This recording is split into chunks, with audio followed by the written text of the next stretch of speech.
Shalom jemaat Gereja Kristen Kalam Kudus Manado yang dikasihi Tuhan.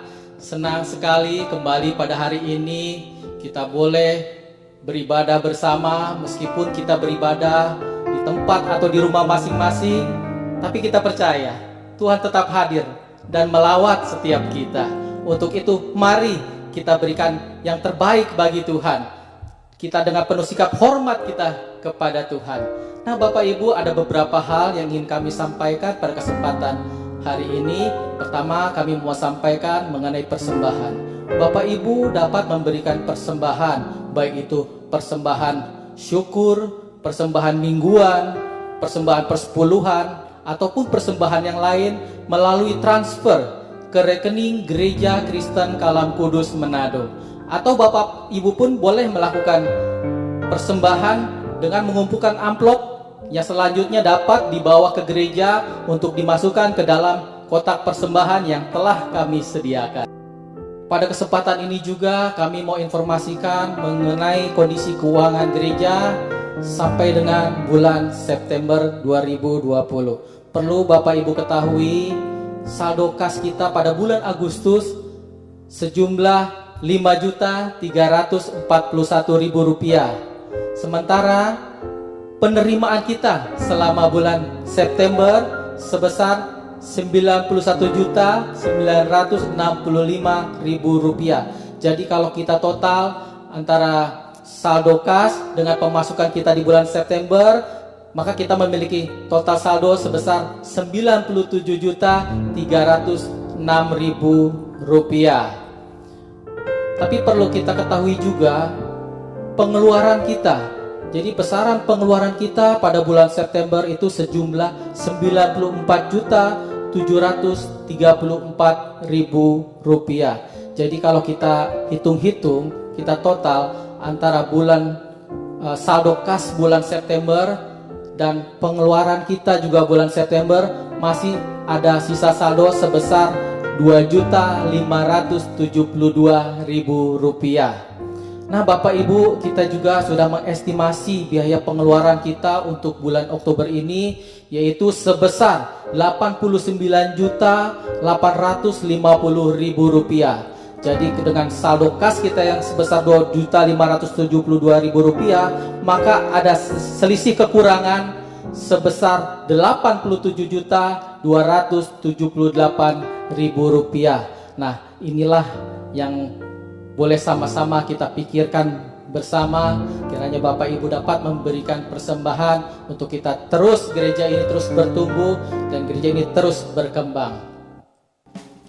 Warta selanjutnya kami akan menyampaikan berita sukacita. Kami ucapkan selamat bersukacita bagi Bapak, Ibu, Saudara yang berulang tahun. Ada Bapak Ronald Toang yang berulang tahun pada tanggal 13 Oktober. Ada Ibu Riawati Budiang tanggal 14 Oktober. Ada Ibu Grace Rodim Pandey tanggal 21 Oktober. Ada Ibu Since Tenri pada tanggal 22 Oktober. Dan ada Ibu Mona Lisa Wongkar yang berulang tahun pada tanggal 24 Oktober. Juga ada berita sukacita. Kami ucapkan selamat kepada keluarga Bapak Luki dan Ibu Valen atas kelahiran putra atas nama Zionathan Emmanuel Zan yang sudah lahir pada tanggal 10 Oktober 2020. Untuk itu kami ucapkan banyak terima kasih dan selamat bersukacita buat keluarga Pak Luki dan Ibu Valen. Kesempatan ini juga tak lupa kami juga mengucapkan banyak terima kasih buat pelayan yang sudah bertugas pada hari ini. Ada pelayan mimbar untuk worship leader dan singer, ada pelayan musik, juga ada soundman, ada multimedia. Kami ucapkan kiranya untuk terus setia melayani Tuhan. Sebagai warta yang terakhir, pada hari ini firman Tuhan akan dilayani oleh gembala kita, penginjil Yuda Tangkudung. Untuk itu, persiapkan hati kita untuk memulai ibadah. Diundang jemaat untuk bangkit berdiri. Kita akan ambil waktu teduh sejenak di hadapan Tuhan dan selamat beribadah.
Jemaat yang dikasihi oleh Tuhan, mari di dalam ibadah ini kita menyadari bahwa pertolongan kita ialah di dalam nama Tuhan yang menciptakan langit dan bumi.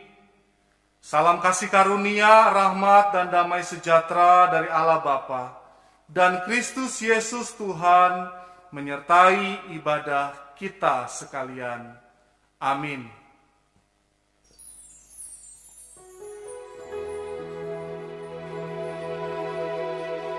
Shalom, salam kasih di dalam Tuhan kita Yesus Kristus. Kita patut bersyukur jikalau hari ini kita masih boleh datang di dalam hadirat-Nya, kita masih boleh memuji Dia, kita masih boleh diberikan kesempatan juga untuk mendengarkan firman-Nya.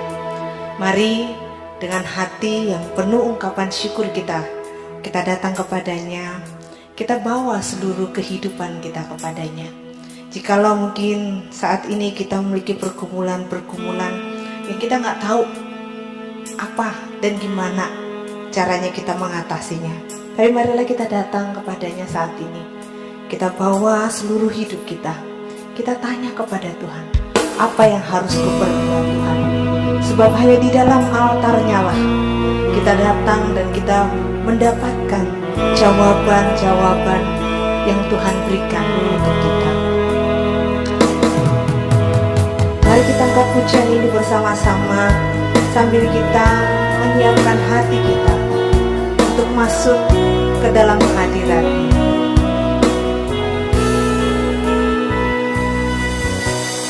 Hati terasa berat, tak seorang pun mengerti bebanku.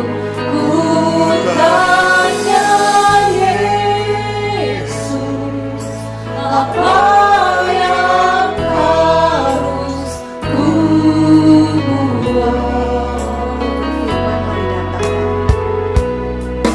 Dia berfirman, mari datanglah. Dia selalu peduli kataku,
untukmu selalu yang terbaik.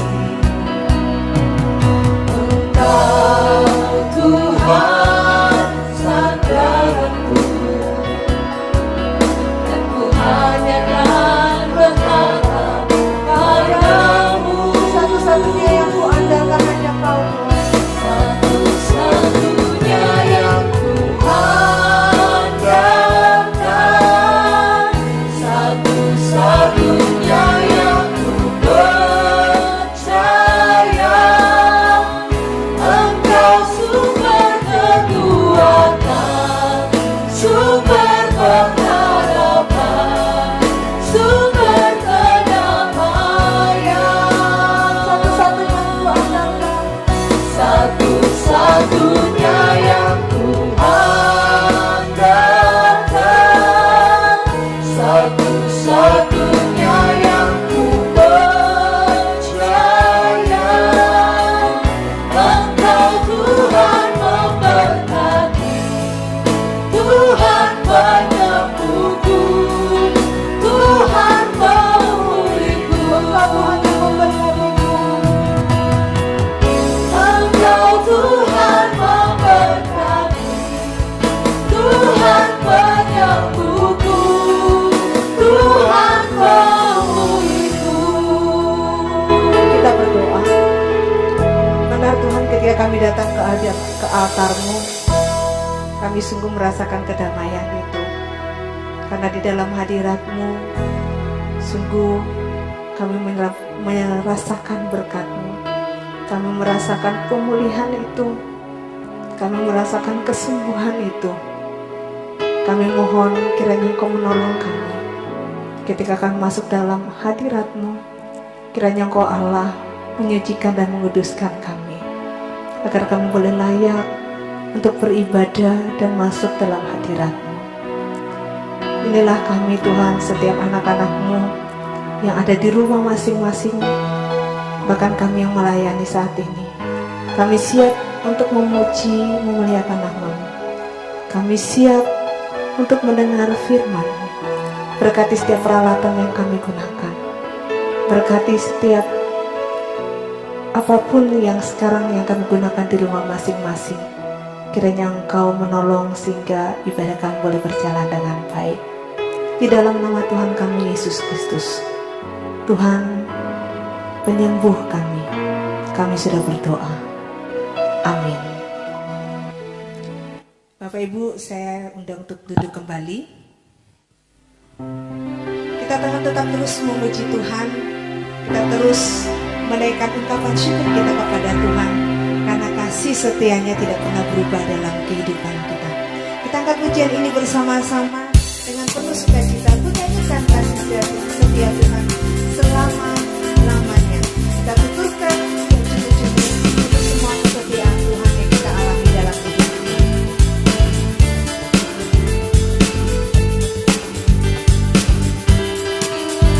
Menyaksikan kasih setia Tuhan selamanya, selamanya. Menyaksikan kasih setia Tuhan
Ucaplah dan lihatlah betapa baiknya Tuhan itu.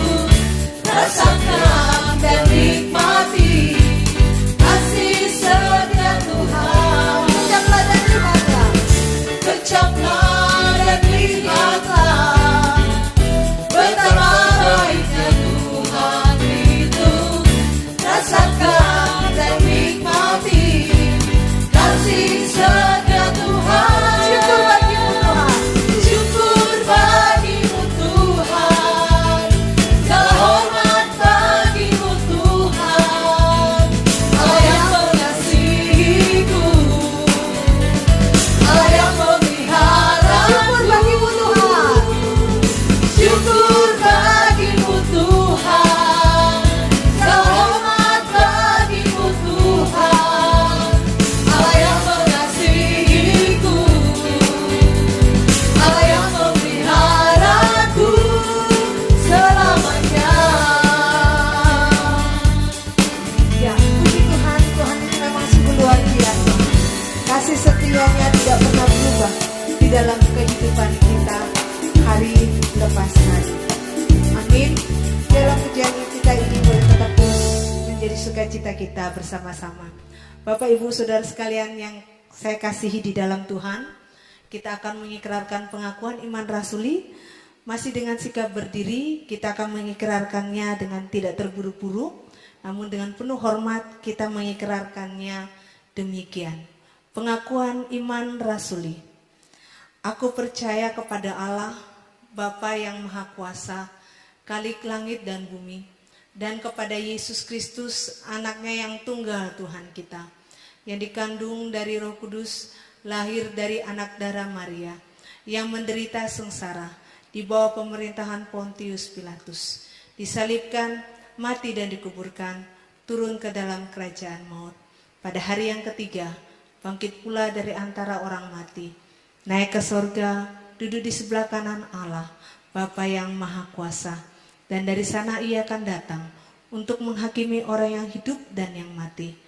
Aku percaya kepada Roh Kudus, gereja yang kudus dan am, persekutuan orang kudus, pengampunan dosa, kebangkitan tubuh, dan hidup yang kekal. Amin. Saya persilakan Bapak Ibu Saudara sekalian untuk duduk. Mari kita persiapkan hati kita untuk mendengarkan firman Tuhan yang menjadi ayat penuntun kita pada pagi hari ini, terambil dari Filipi pasal yang keempat ayat yang ke-13. Bunyinya demikian: segala perkara dapat kutanggung di dalam Dia yang memberi kekuatan kepadaku.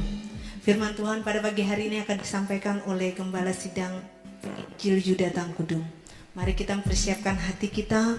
Kita tahu bahwa hanya Allah lah yang dapat peduli dalam setiap pergumulan yang kita hadapi saat ini.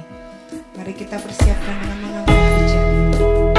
Allah mengerti, Allah peduli dalam segala persoalan yang kita hadapi.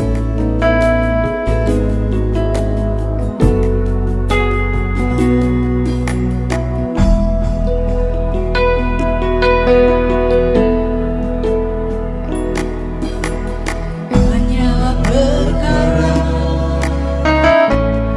yang tak dapat ku beri.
Tuhan, Tuhan kami yang kami kenal dalam nama Tuhan Yesus Kristus.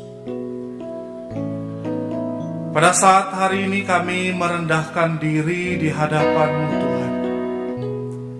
Kami hanya butuh Tuhan. Kami hanya butuh Engkau yang menopang hidup kami.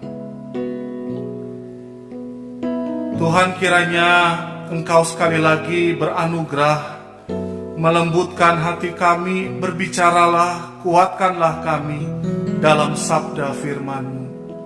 Pakailah hamba-Mu, urapi kami, urapi jemaat-Mu dimanapun berada. Siapapun yang menonton setiap bagian ibadah ini, sekali lagi Tuhan, nyatakan anugerah-Mu bagi kami. Karena kami rindu lawatan hadirat Tuhan bagi kami.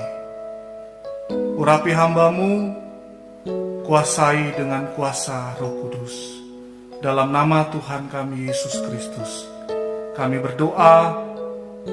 Amin. Izinkan sekali lagi saya menyapa setiap kita. Shalom. Saudara yang dikasihi oleh Tuhan kita Yesus Kristus, kiranya setiap kita dimanapun kita berada terus diberikan kekuatan, diberikan pertolongan, bahkan penghiburan dari Allah Roh Kudus.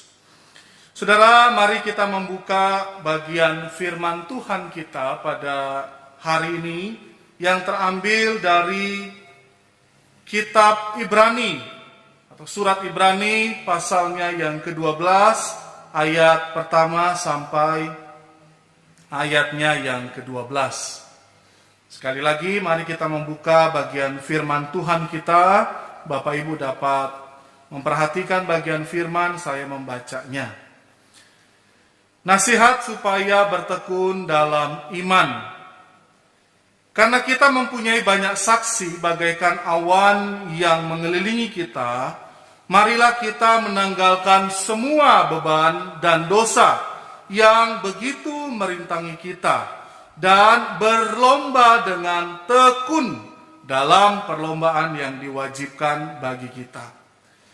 Marilah kita melakukannya dengan mata yang tertuju kepada Yesus yang memimpin kita dalam iman dan yang membawa kita itu kepada kesempurnaan, yang dengan mengabaikan kehinaan tekun memikul salib, ganti sukacita yang disediakan bagi Dia yang sekarang duduk di sebelah kanan tata Allah. Ingatlah selalu akan Dia yang tekun menanggung bantahan yang sehebat itu terhadap dirinya dari pihak orang-orang berdosa, supaya jangan kamu menjadi lemah dan putus asa. Dalam pergumulan kamu melawan dosa, kamu belum sampai mencucurkan darah. Dan sudah lupakah kamu akan nasihat yang berbicara kepada kamu seperti kepada anak-anak? Hai anak-anakku, janganlah anggap enteng didikan Tuhan, dan janganlah putus asa apabila engkau diperingatkannya. Karena Tuhan menghajar orang yang dikasihinya, dan Ia menyesa orang yang diakuinya sebagai anak.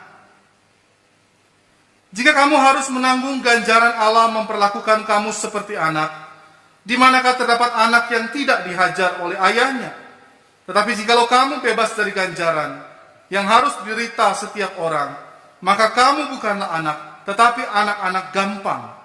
Selanjutnya, dari ayah kita yang sebenarnya, kita beroleh ganjaran, dan mereka kita hormati.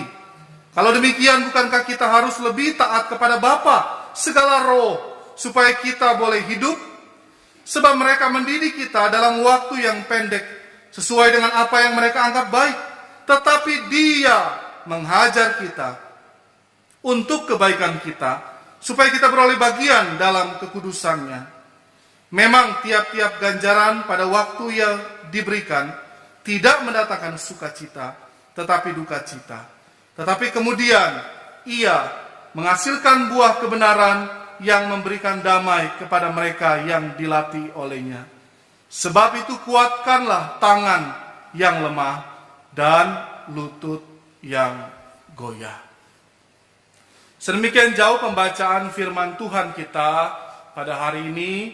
Biarlah setiap kita terus setia dan setia kepada Tuhan menjadi pelaku firman.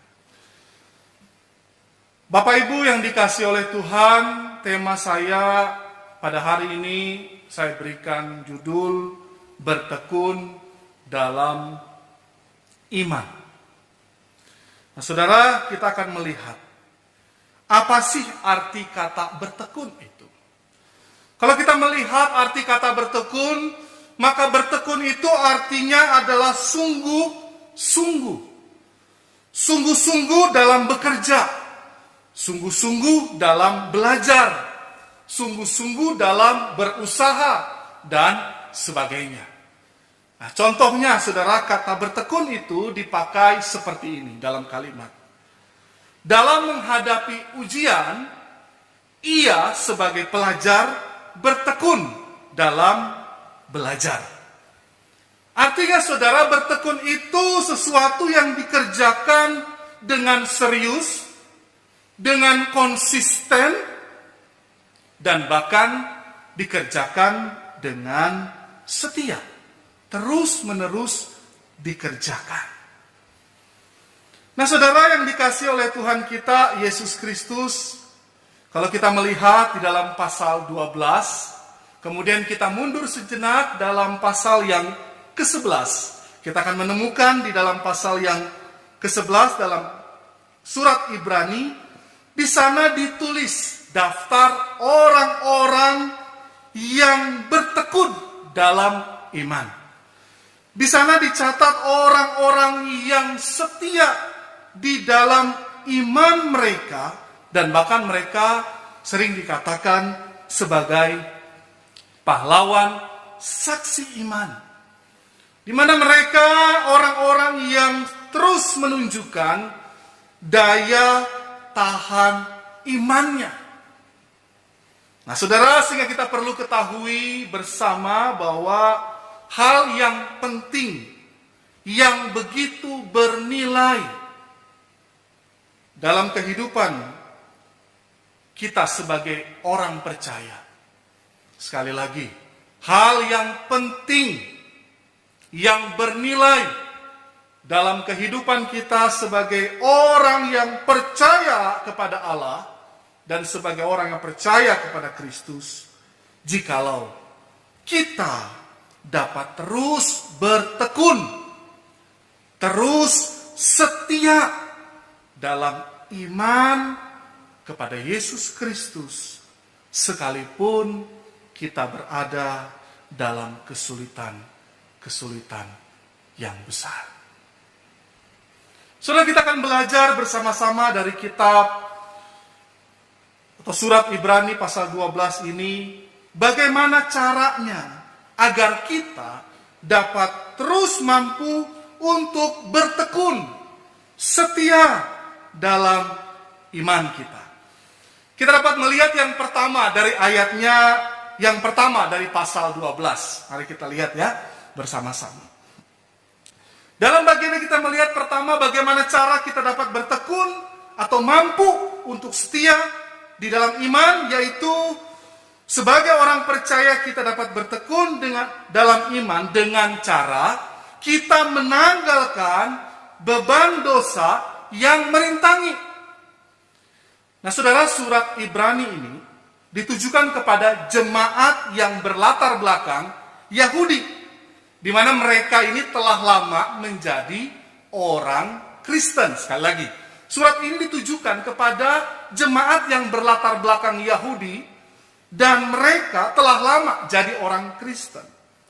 Saudara, kalau saudara lihat dalam pasal 10 ayat 32, di sana dicatat mereka ini awalnya adalah orang-orang yang kuat di dalam iman. Wah, luar biasa. Mereka ini adalah orang-orang yang kuat dikatakan di sana. Tetapi mereka menghadapi satu tekanan, himpitan dari iman kepercayaan mereka. Mereka mendapatkan tekanan yang sangat kuat dari masyarakat karena iman mereka, karena kepercayaan mereka.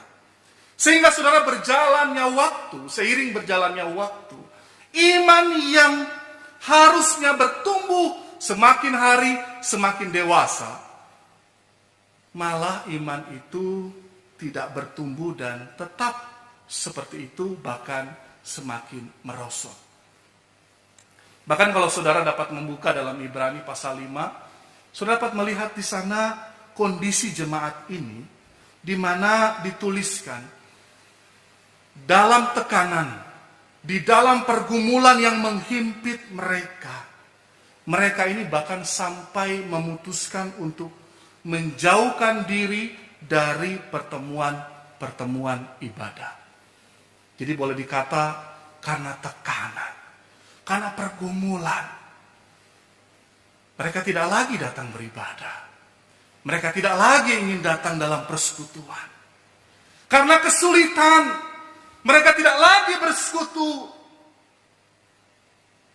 Bahkan di dalam ayat pasal 12, mari kita lihat.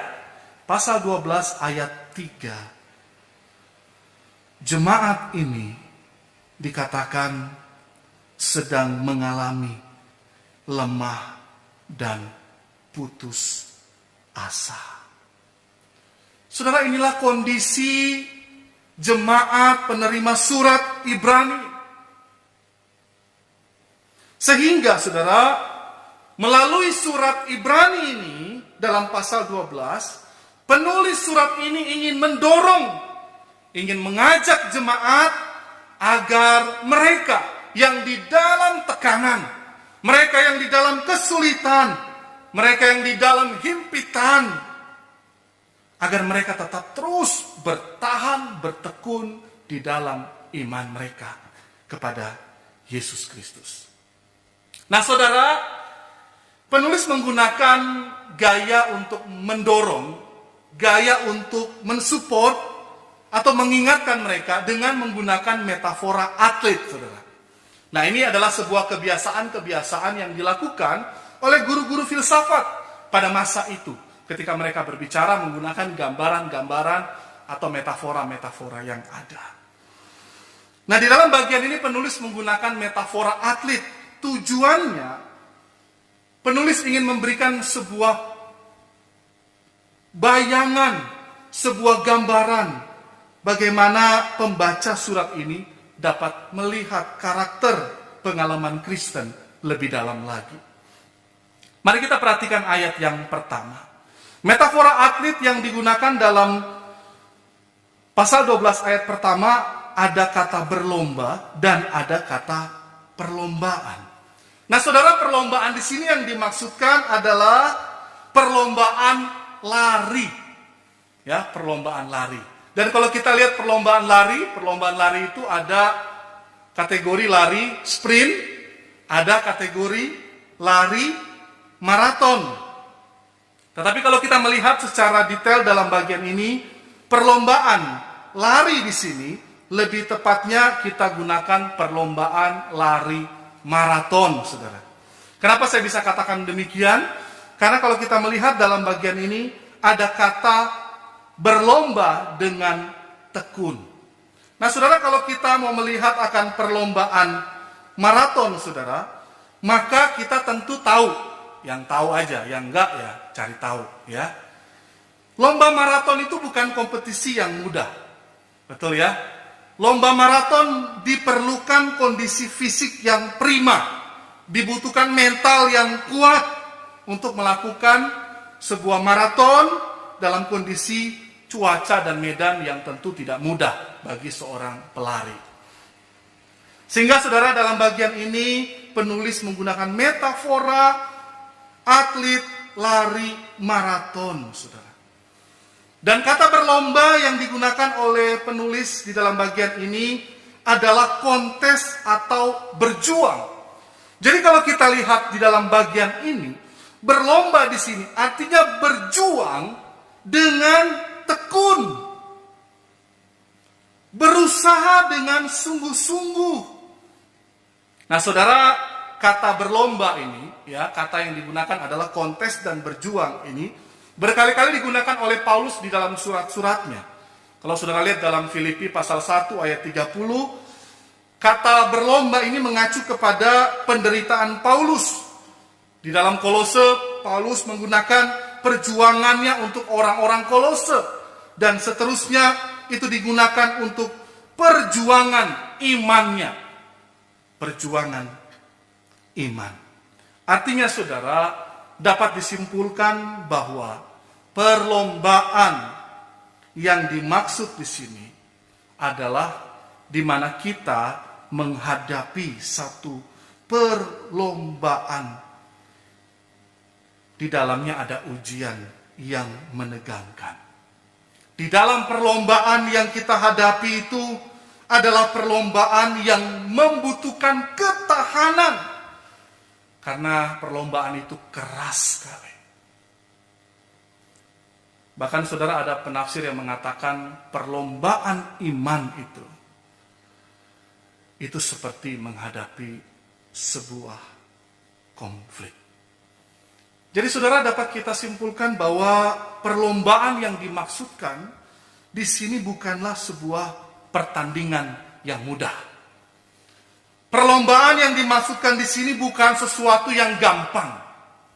Tetapi perlombaan yang dimaksudkan di sini ada sesuatu yang dibutuhkan perjuangan yang keras, usaha yang keras, upaya yang maksimum, bahkan konsentrasi yang terus terfokus agar supaya kita bisa mencapai garis finish. Kita tetap terus berjuang untuk mencapai tujuan kita. Namun saudara, kalau kita melihat atau berbicara tentang perlombaan atau atlet lari, saudara, maka tentu bagi seorang atlet lari, dia bukan hanya mempersiapkan fisiknya tadi ya. Dia perlu persiapan fisik, dia perlu persiapan semua. Bukan, saudara. Di sini bukan hanya atlet lari itu bukan hanya mempersiapkan fisik.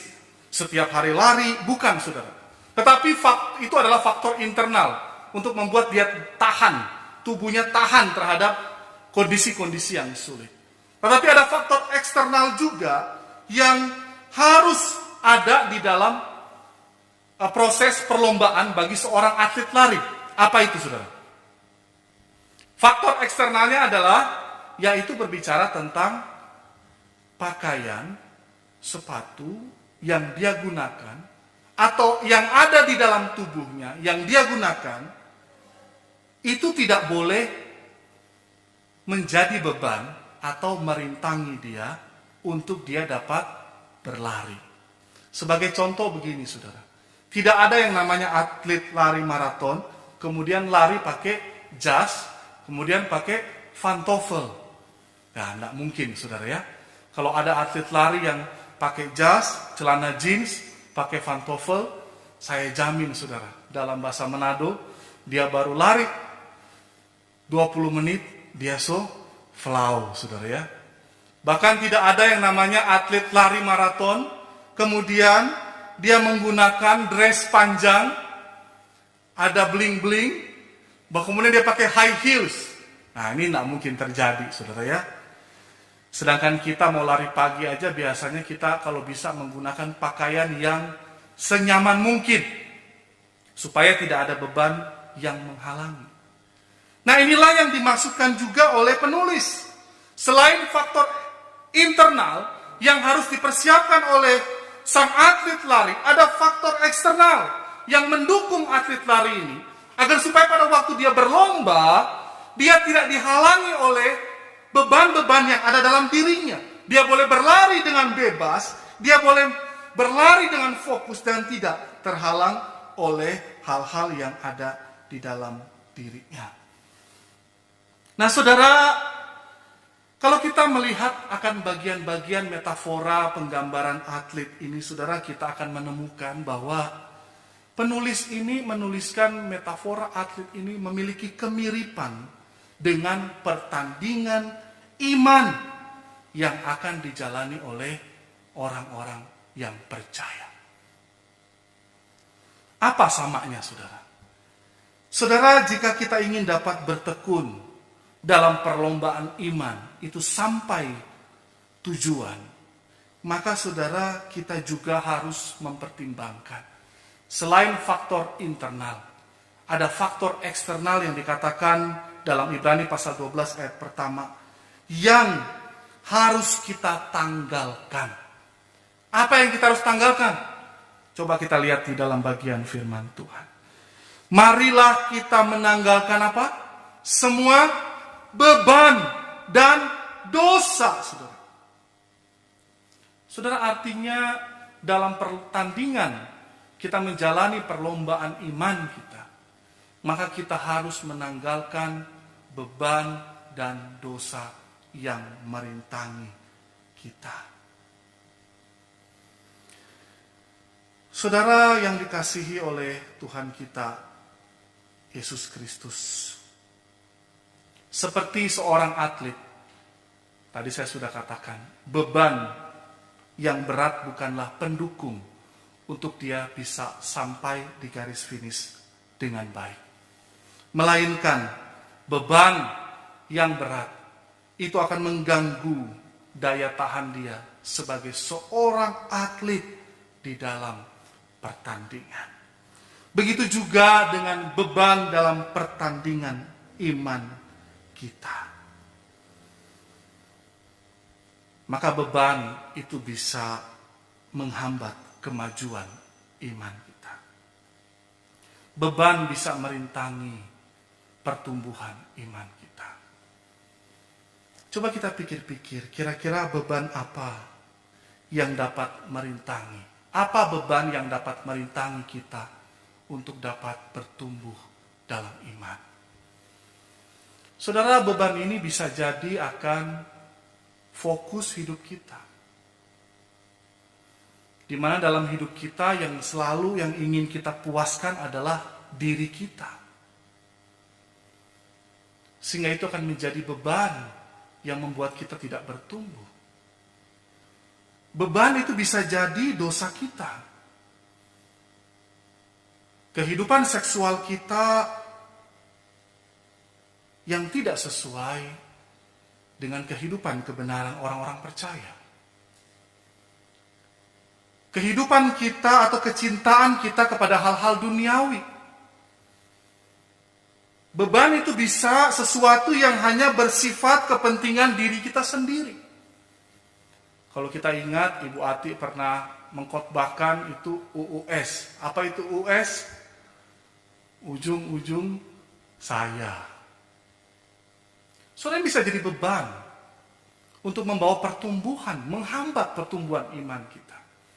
Sehingga ketika kita hanya fokusnya diri kita, pada saat kita melayani Tuhan, pada saat kita mengikut Tuhan, kemudian kita tidak mendapatkan apa yang kita inginkan, maka kita kecewa. Saudara, dapat menjadi beban buat kita untuk menghambat pertumbuhan iman kita. Untuk itu saudara, penulis surat Ibrani atau surat kepada orang Ibrani ini mengingatkan kepada setiap mereka, agar supaya mereka menanggalkan dosa-dosa yang mereka cintai. Dosa-dosa yang menguasai mereka. Dosa-dosa yang dapat menjadi penghalang untuk mereka dapat bertumbuh.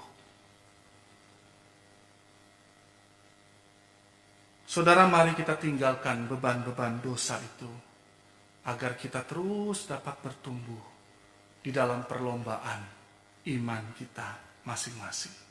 Yang kedua, saudara, bagaimana caranya kita dapat bertekun dalam iman kita? Yaitu orang percaya dapat bertekun dalam iman, yaitu dengan cara memandang pada Kristus Yesus. Ini terdapat dalam ayat 2 sampai ayatnya yang keempat, saudara. Nah, saudara, saya mau cerita ya, sebuah pengalaman. Pengalaman saya itu begini. Saya itu diberikan sebuah kesempatan, saya percaya itu adalah kepercayaan, anugerah, oleh teman-teman saya, baik itu yang hamba Tuhan, baik itu yang mahasiswa teologi, untuk mereka itu telepon saya, kemudian sharing cerita pergumulan mereka. Mereka cerita tantangan mereka cerita pergumulan mereka. Sampai satu kali, saudara, ini bukan hanya sekali, tapi berkali-kali saya dapat kepercayaan dan kesempatan. Saya bersyukur kepada Tuhan ya. Tapi saudara, setiap kali mereka telepon, mereka cerita, saya itu selalu punya satu pertanyaan ya kepada mereka. Pertanyaan saya satu. Nah, pertanyaan saya begini. Saya bilang ke mereka begini, kenapa kamu cerita semua pergumulan kamu itu kepada saya? Nah, saudara, biasanya mereka itu akan sedikit mulai tersenyum. Nah, kalau saya bilang tersenyum, muka saya nggak kelihatan ya. Nah, senyum, mereka senyum, kemudian mereka mulai cekikikan, saudara. Mereka bilang, iya, saya cerita karena kamu pernah mengalami situasi seperti itu. Saya cerita karena saya tahu kamu pernah berada di posisi seperti itu. Saya cerita karena saya tahu kamu pernah melewati masa-masa itu. Jadi saya cerita, saya berharap kamu kiranya bisa mendoakan saya, ya, bisa mengarahkan saya kira-kira bagaimana pengalaman-pengalaman kamu. Nah, saudara, saya kemudian memberi mereka nasihat, saya memberi mereka pengalaman-pengalaman saya. Dan saudara, akhirnya saudara, mereka itu waktu dengar nasihat saya doakan mereka itu bisa menerima semua yang saya nasihati itu dengan lega, saudara ya. Mereka bisa mendengar nasihat saya itu dengan lega. Saudara, kenapa mereka bisa mendengar nasihat saya dengan baik, dengan senang hati? Setelah saya doa, mereka merasa, terima kasih ya. Kenapa, saudara? Tentu saudara akan berbeda, bukan? Kalau seandainya pada waktu mereka sharing, kemudian saya sendiri nggak ngerti, saya sendiri belum pernah ada dalam pergumulan itu. Tentunya akan berbeda kalau saya menceritakan akan pengalaman saya, dan pada waktu itu mereka lihat dan ternyata, oh ini Yuda ini belum pernah ngalamin situasi itu. Yuda ini belum pernah ada di posisi itu. Nah, saudara, situasi jadi berbeda ketika mereka cerita dan mereka tahu saya pernah mengalami atau pernah berada di posisi itu, saudara. Suasananya jadi berbeda. Sehingga saudara, di dalam penulisan surat Ibrani ini, penulis surat Ibrani juga menyuruh seluruh jemaat di dalam tekanan, di dalam kesulitan, agar mata mereka itu hanya tertuju kepada Yesus. Saudara, dorongan ini bukan tanpa maksud, dorongan ini bukan tanpa alasan. Ketika penulis mengajak, hai engkau yang sedang dalam pergumulan, engkau yang sedang dalam tekanan, pandanglah hanya kepada Yesus. Ini bukan tanpa alasan, saudara. Karena hanya Kristuslah satu-satunya faktor yang dapat membuat kita yang dalam kesulitan untuk terus bertekun di dalam iman. Kenapa? Hanya melalui Kristus saja kita dapat bertekun dalam iman. Karena kita mengetahui, saudara, Kristus telah mendahului kita. Kristus telah memberikan contoh dalam pertandingan memelihara iman ini. Bahkan Kristus tahu segala kesulitan, kebutuhan-kebutuhan di dalam hidup kita. Karena Kristus sendiri menjalani pertandingan itu. Di dalam pertandingan hidupnya, ia kerap menyampingkan segala beban. Ia mengatur pandangannya melawan dosa. Dalam keseharian hidup, Kristus menunjukkan teladan ketekunan yang sabar. Kristus mempercayai Bapa yang bekerja dalam segala sesuatunya. Saudara, ketika saya memberikan contoh, belajarlah dari Kristus. Mungkin saudara dalam hati bilang, waduh Pak, itu kan Kristus Tuhan Pak. Kalau ikut Tuhan, ya susah, dia kan Tuhan. Kalau kita kan manusia, Pak. Jadi tidak sama lah, Pak. Apakah benar demikian, saudara? Kalau saudara berpikir demikian, nah ini kita perlu kembali meluruskan hal ini. Hal yang perlu kita ketahui bersama, bahwa Yesus Kristus itu menanggung semua penderitaan fisik dan batin di dunia ini. Dan semua yang dia tanggung dalam penderitaan fisik dan batin, itu semua di dalam kemanusiaannya. Alam Alkitab mencatat bahwa Yesus mengalami semua hal manusiawi yang kita alami. Kecuali satu yang Yesus tidak lakukan. Apa itu? Yesus tidak berbuat dosa.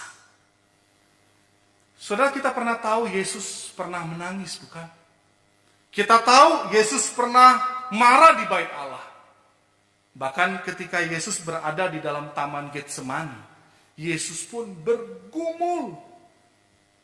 Bahkan dikatakan keringatnya itu menunjukkan satu pergumulan yang berat. Bukan satu pergumulan yang gampang, saudara.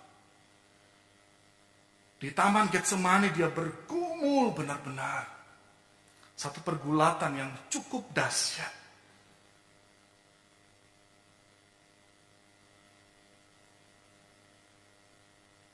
Saudara, bukankah itu dapat menjadi sebuah contoh bagi kita? Bahwa Yesus menunjukkan keteladanannya, ketekunannya.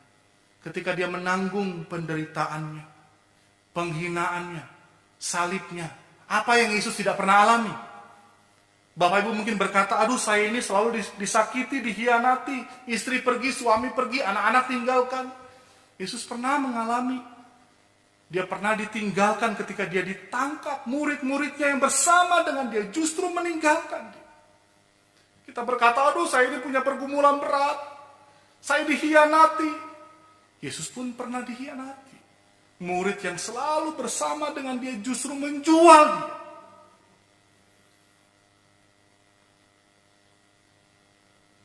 Saudara, Yesus mengerti dia pernah ada. Tapi dia menunjukkan ketekunannya. Sehingga dia dapat dijadikan sebagai contoh yang sempurna. Kita berkata, aduh tubuh saya ini sakit, saya nggak bisa lagi datang kepada Tuhan. Yesus pernah mengalami kesakitan yang jauh lebih besar. Ketika Yesus akan disalibkan, dia mengalami satu penderitaan fisik secara manusia. Dia alami semua itu. Sehingga dia contoh sekali lagi yang sempurna bagi kita. Saudara, Kristus bukan hanya menawarkan ini. Ikut aku, contohnya aku. Tetapi Kristus juga memberikan kemampuan. Bahkan Kristus mau memberikan kekuatan bagi kita di dalam perlombaan iman, pertandingan iman. Untuk kita dapat bertekun, untuk kita dapat kuat menjalani pertandingan iman kita sebagai orang-orang percaya. Saudara, ketika Yesus terangkat ke surga, dia menjanjikan akan Roh Kudus yang akan turun. Roh ini adalah Parakletos. Dia yang akan memberi penghiburan. Dia akan memberi kekuatan. Dia akan memberi sukacita.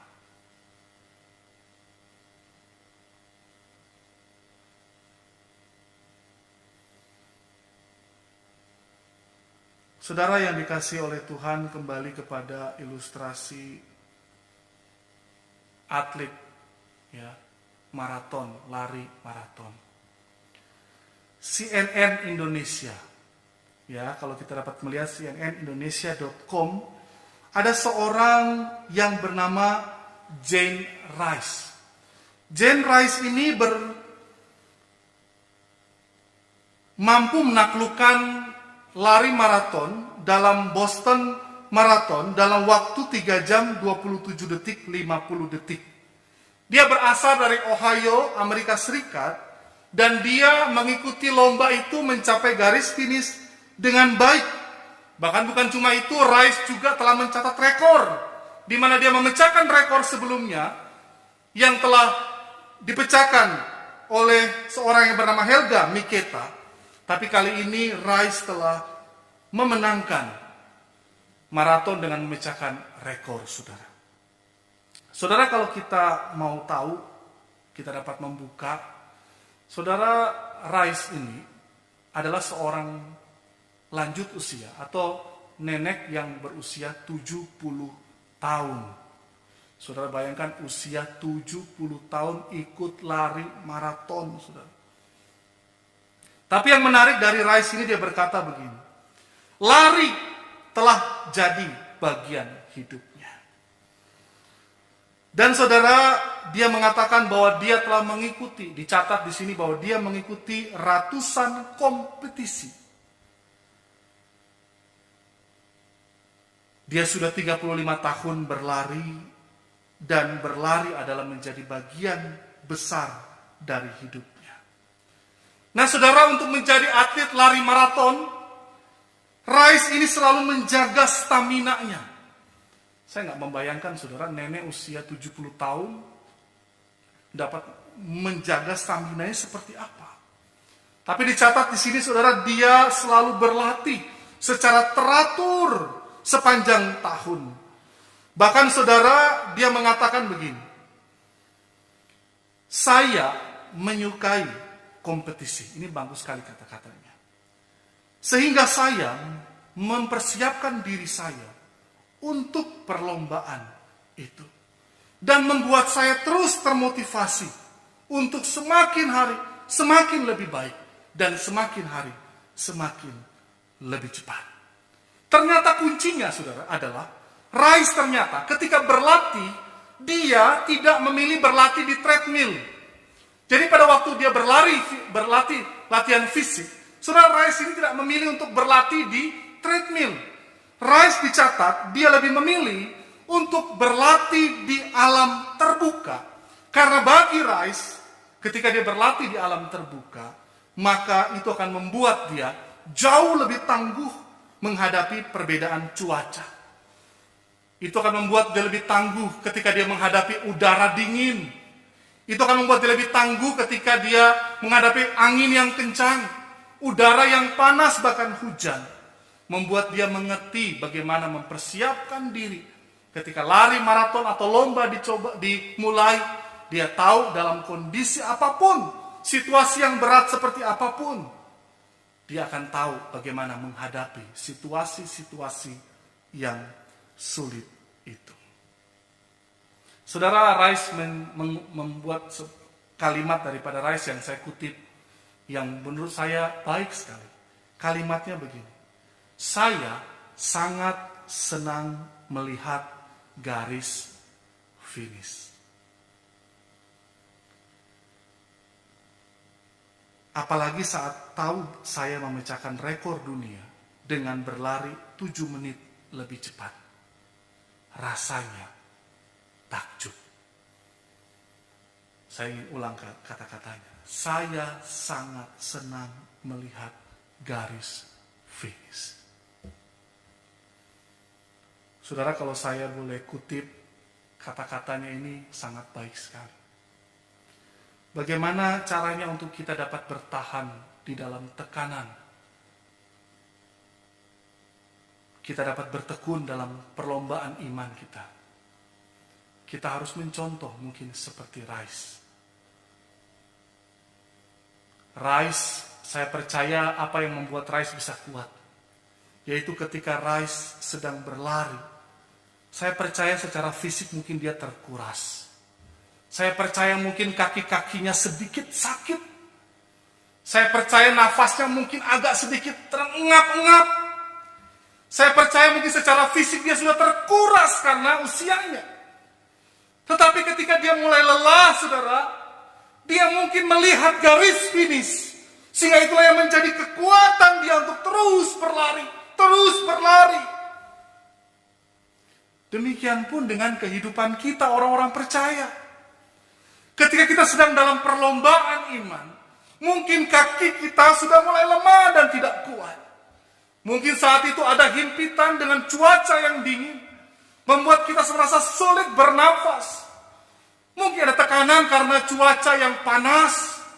membuat kita tidak mampu lagi, kita dehidrasi. Mungkin secara fisik kita terkuras.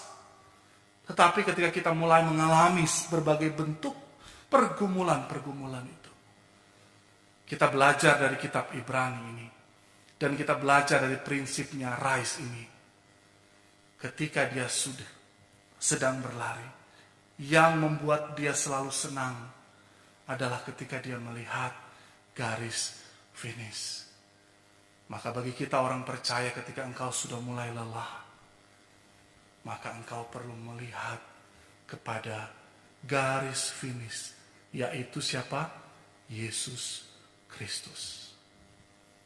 Ketika engkau lelah, engkau hanya perlu mengenada kepada Yesus Kristus. Dialah satu-satunya jawaban. Dialah yang akan menolong. Dialah yang akan menguatkan kita. Itu adalah janjinya buat kita. Saudara, mungkin saat ini kaki kita sedang lemah. Iman kita sedang merosot.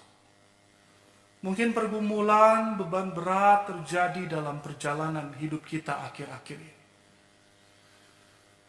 Mungkin karena pergumulan ekonomi membuat rumah tangga kita menjadi jauh lebih sulit.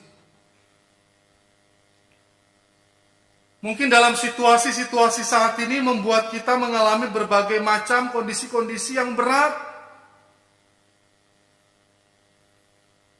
Mungkin dalam perlombaan iman ini kita sedang mengalami satu terjangan badai yang dingin.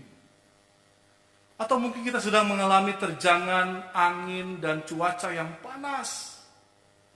Sehingga membuat tubuh kita mulai terkuras. Semangat kita mulai layu. Fisik kita mulai drop. Saudara, hari ini saya ingin mengajak setiap kita untuk terus melihat kepada Kristus. Berjuanglah dalam perlombaan iman. Tanggalkanlah segala beban dan dosa yang dapat merintangi kita. Maka ketika kita sampai di garis finish, Rice mengatakan, ketika dia sampai di garis finish dan ketika dia berhasil memecahkan rekor, satu kata yang dia dapat ungkapkan, dia takjub dengan apa yang bisa dia capai. Maka saudara, saya ingin mengajak setiap kita, marilah kita memiliki semangat seperti atlet maraton, seperti Rice. Ketika dia berlari, ketika dia sampai di akhir garis finish, dia berkata takjub.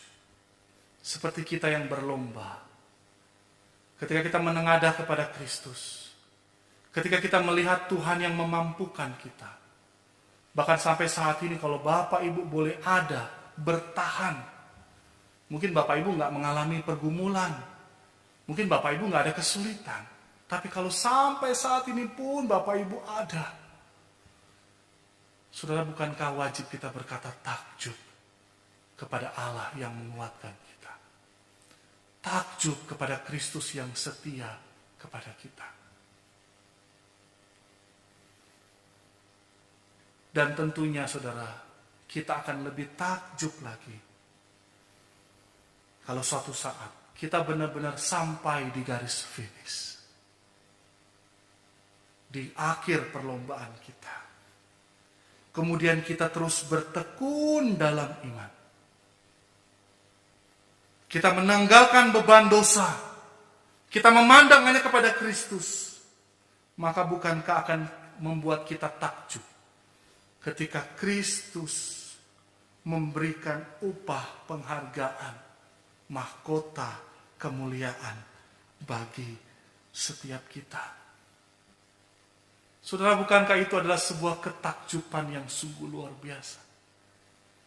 Ketika kita setia bertekun dalam perlombaan kita, sampai pada akhirnya kita berjumpa dengan Kristus dan kita mendapatkan kalung penghargaan, mahkota kemuliaan.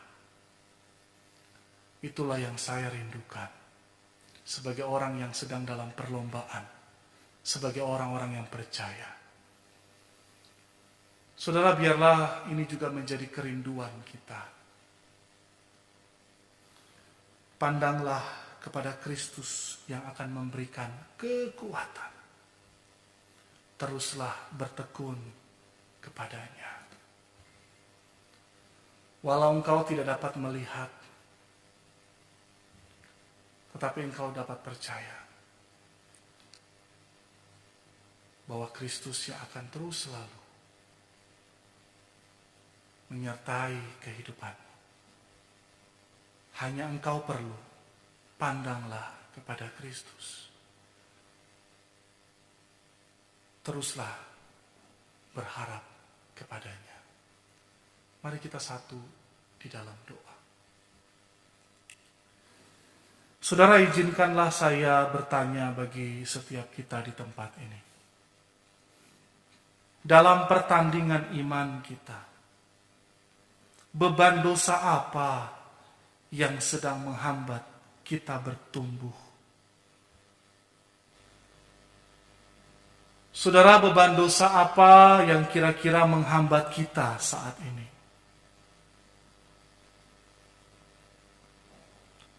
Adakah beban dosa itu masih terus kita pegang?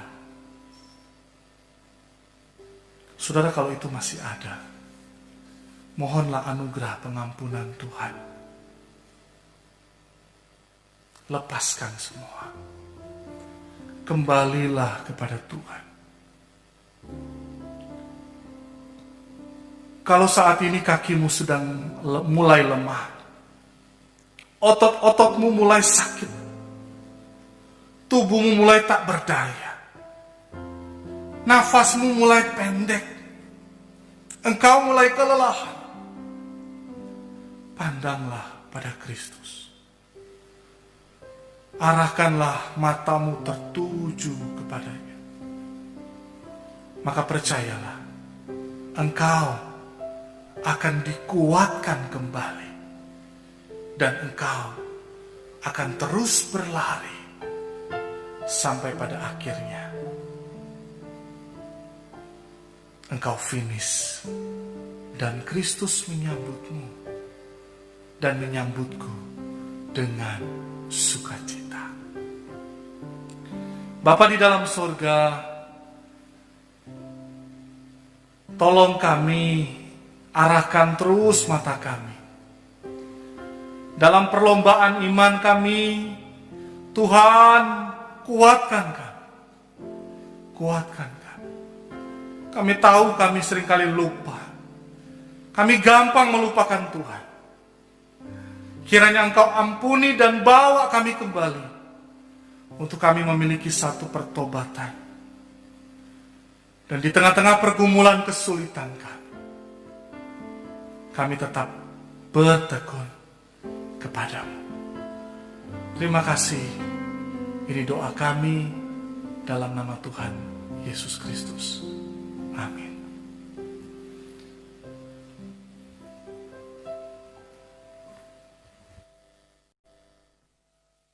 Puji nama Tuhan, untuk firman Tuhan hari ini kita diingatkan kembali, apapun yang terjadi dalam hidup kita, dalam perlombaan iman, kita tetap terus berjuang bersama-sama. Dan kita tetap terus memandang bahwa ada mata dan tangan Tuhan yang senantiasa menolong kita hingga kita boleh memperoleh garis finish bersama-sama dengan Dia. Mari Bapak Ibu, kita akan mempersembahkan persembahan kita pada siang hari ini. Sambil Bapak Ibu di rumah mempersiapkan diri, Sinus akan membantu kita untuk menaikkan pujian ini. Sekalian juga sebagai respon firman Tuhan, untuk senantiasa kita diingatkan kembali dan diteguhkan kembali bahwa ada mata Tuhan yang selalu menolong, melihat, dan memampukan kita. Sadar tak semua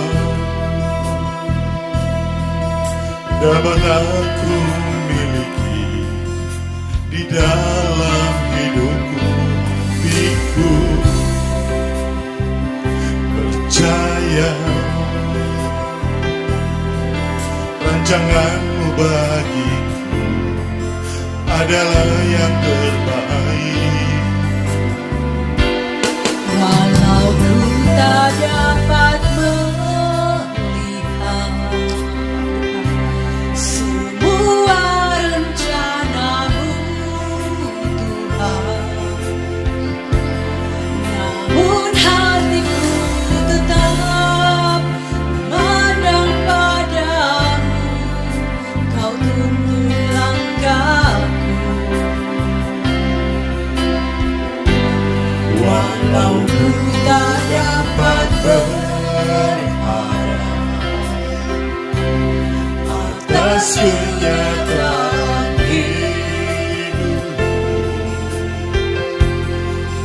namun hatiku tetap memandang padamu. Kau ada untuk Mari sama-sama yang di rumah kita naikkan pujian ini bersama-sama. sadar tak semua dapat aku miliki di dalam hidupku. Hatiku percaya rancanganmu bagiku adalah yang terbaik. Walau ku tak dapat melihat semua rencanamu Tuhan, namun hatiku tetap memandang padamu. Kau tuntun langkahku. Walau ku tak dapat berharap atas kenyataan hidupku, namun hatiku tetap memandang padamu. Kau ada untukku. Walaupun tak dapat melihat semua rencanamu Tuhan, Walau ku tak dapat melihat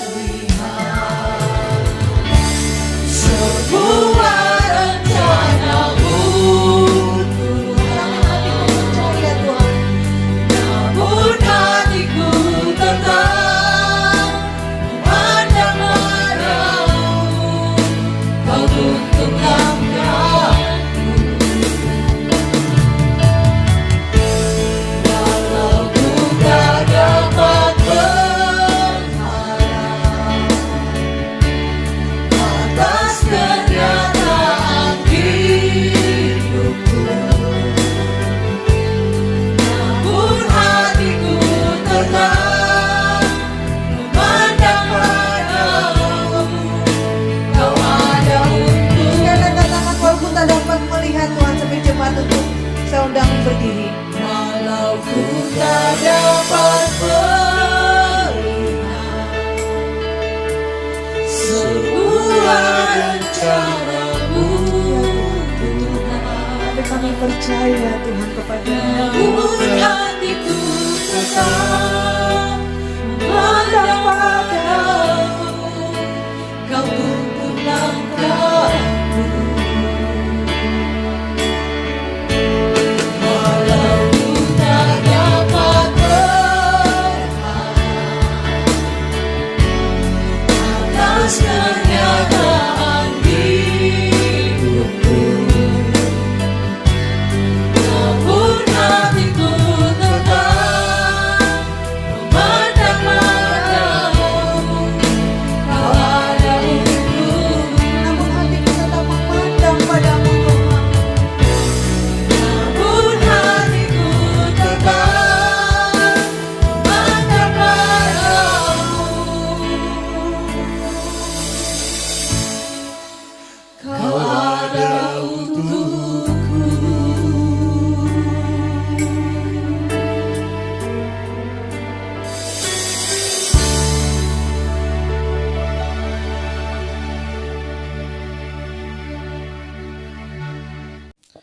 Mari kita bersama-sama masuk di dalam doa syafaat.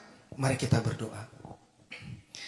Tuhan Allah yang bertata di dalam kerajaan surga, kami sangat bersyukur Tuhan untuk kebenaran firman-Mu yang mengingatkan kami bagaimana kami bisa terus memandang kepada Tuhan Yesus Kristus. Kami tetap bertekun di dalam iman kepada Engkau.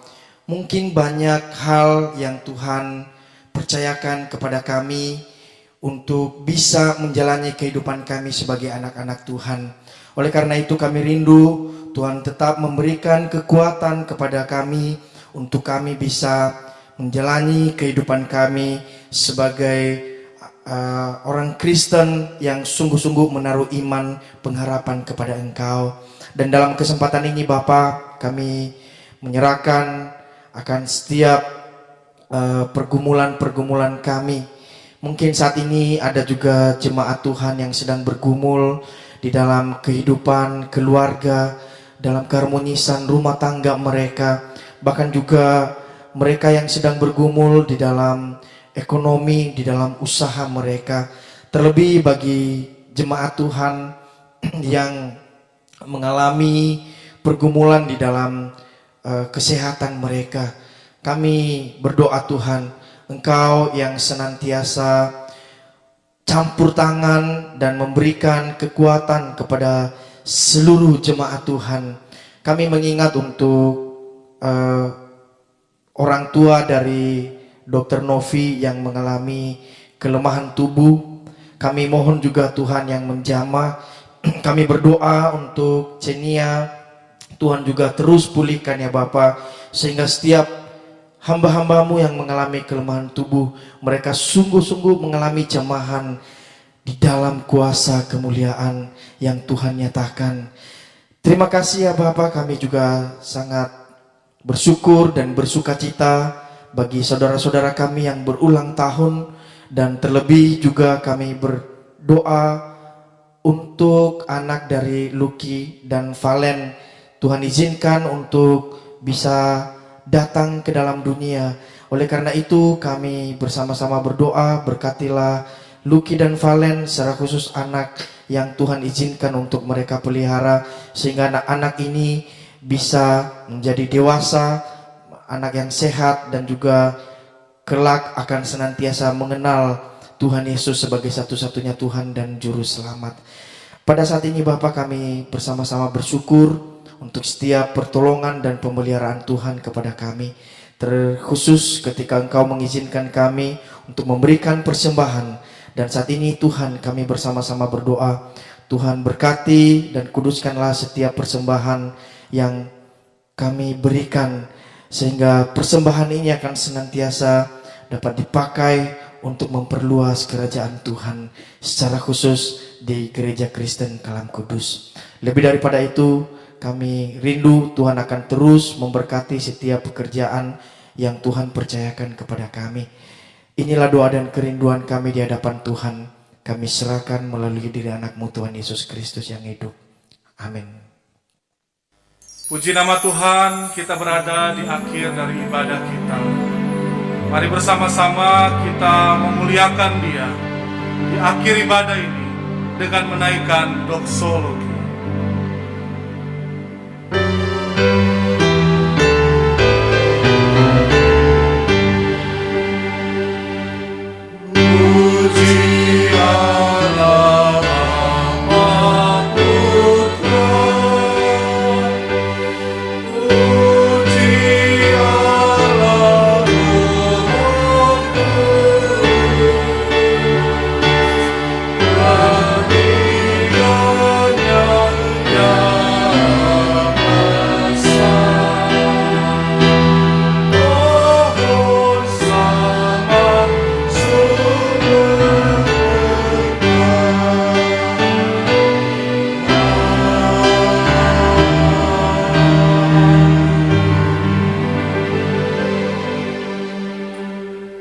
Jemaat yang dikasihi oleh Tuhan, arahkanlah hatimu dan terimalah berkat daripada Tuhan.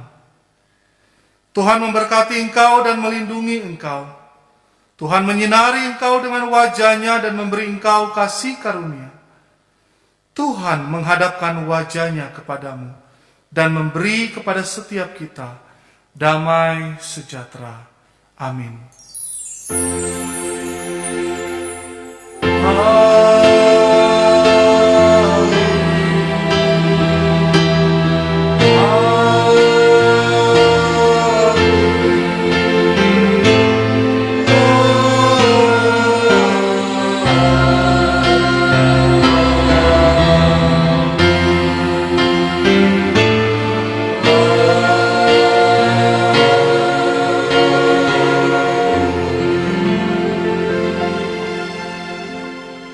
Jemaat dipersilakan duduk, silakan mengambil waktu teduh. Tuhan Yesus memberkati setiap kita. Amin.